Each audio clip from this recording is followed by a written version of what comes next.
Bumiku kini tengah sakit. Insannya pun bergidik dan menjerit.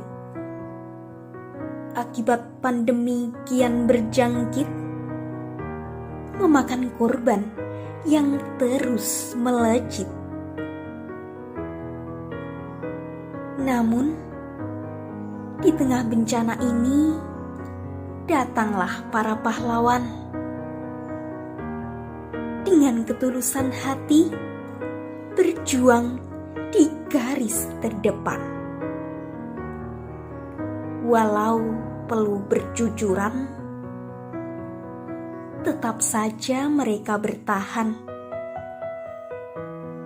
Melangkah maju demi kebaikan dan menyelamatkan para korban.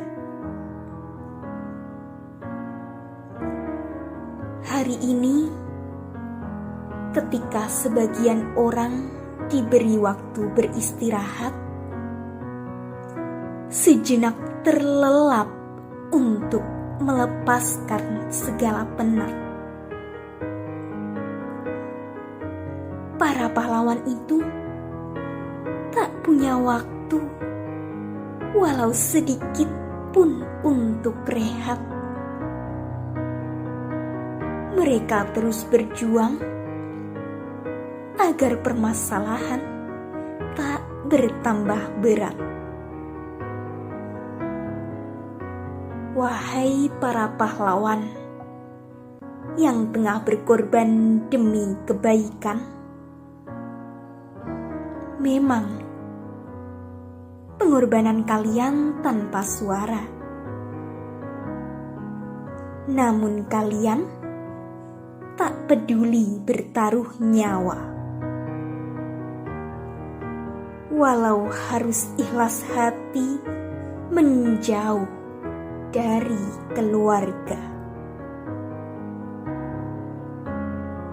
Aku yakin saat ini bumi tersenyum bangga melihat perjuangan yang tak akan pernah terlupa.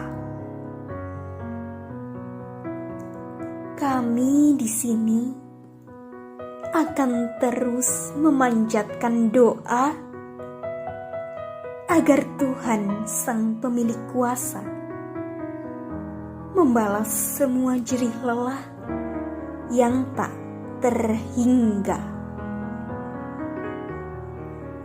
Terima kasih dari kami semua untuk kalian, wahai para pejuang corona.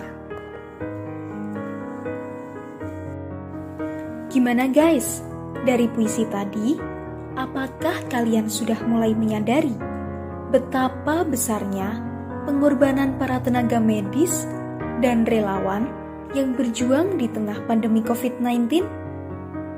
Kalau sudah, mari kita renungkan. Apa sih kontribusi kita selama masa pandemi COVID-19 ini? Gak usah muluk-muluk deh, karena untuk memutus mata rantai COVID-19 dan membantu meringankan pekerjaan tenaga medis, relawan, dan pemerintah, sebenarnya kita dapat berkontribusi melalui hal-hal kecil saja. Contohnya yaitu physical distancing. Physical distancing sejatinya tidak hanya berarti menjaga jarak. Namun, lebih dari itu, physical distancing bisa menjadi sebuah momen yang memberikan kesempatan bagi kita untuk menenangkan diri, sekaligus mengenal diri kita lebih dalam. Jika teman-teman sekalian bingung harus melakukan kegiatan apa agar tidak gabut selama masa physical distancing, sepertinya mengenal diri sendiri dapat menjadi salah satu pilihan yang tepat guys. Dengan mengenal diri sendiri, maka kita dapat mengontrol emosi dan pikiran kita, jujur, dan berdamai dengan diri sendiri. Serta, yang tidak kalah penting, yaitu kita dapat menemukan potensi tersembunyi dalam diri kita. Potensi ini kemudian bisa saja kita kembangkan dan kita olah agar dapat bermanfaat bagi lingkungan sekitar. Tak menutup kemungkinan pula, selama masa mengenal diri, kita dapat menghasilkan karya yang berfaedah, baik bagi diri kita sendiri maupun orang lain. Contoh kecilnya saja, ketika teman-teman berproduktivitas dengan membuat satu podcast atau video. Eits, jangan salah dulu. Satu podcast atau video saja dapat menjadi sarana penunjang tercapainya bermacam tujuan loh guys. Selain bertujuan untuk mengisi waktu luang selama masa physical distancing, dengan membuat podcast ataupun video, berarti teman-teman sekalian sudah menghasilkan sebuah konten yang bermanfaat, baik bagi teman-teman sendiri maupun bagi orang yang menyimak dan dapat mengambil manfaat dari apa yang sobat sampaikan. Oh, tentu saja tidak hanya itu. Dengan berkarya membuat podcast ataupun video, bisa saja menjadi salah satu sarana sobat mencari peluang dalam suatu kompetisi nih. Misalnya, kompetisi CFH atau Competition from Home yang diselenggarakan oleh Universitas Gadjah Mada. Nah, terbuktikan bahwa satu produktivitas saja dapat menghasilkan banyak manfaat. Sebagaimana sebuah pepatah yang mengatakan, sekali mendayung, 2-3 pulau terlampaui. Tentu saja, contoh ini tidak hanya berlaku untuk sebuah karya podcast atau video saja guys.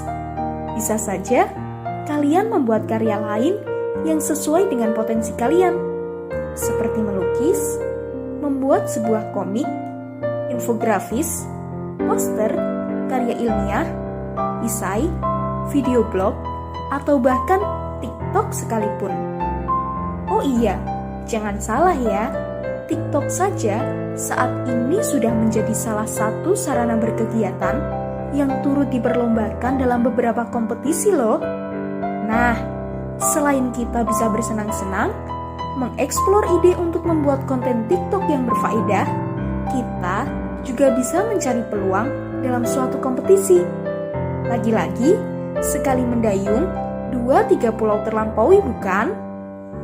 Nah, selanjutnya, yang tidak kalah penting selama masa physical distancing adalah menjaga kesehatan tubuh.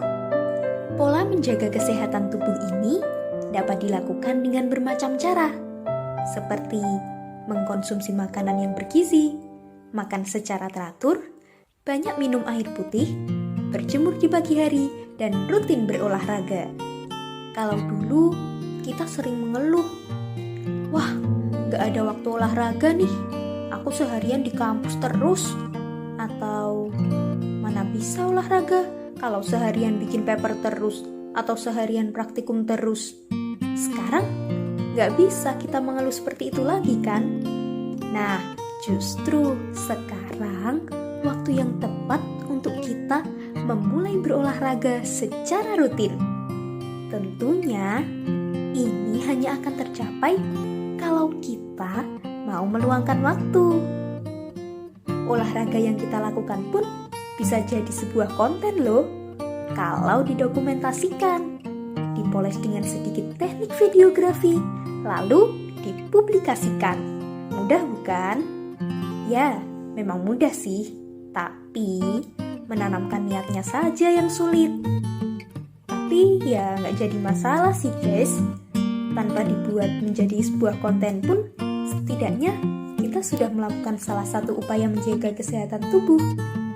Bahkan, kalau sobat memiliki keinginan untuk diet atau melangsingkan tubuh, workout bisa menjadi salah satu pilihan yang tepat loh. Gimana?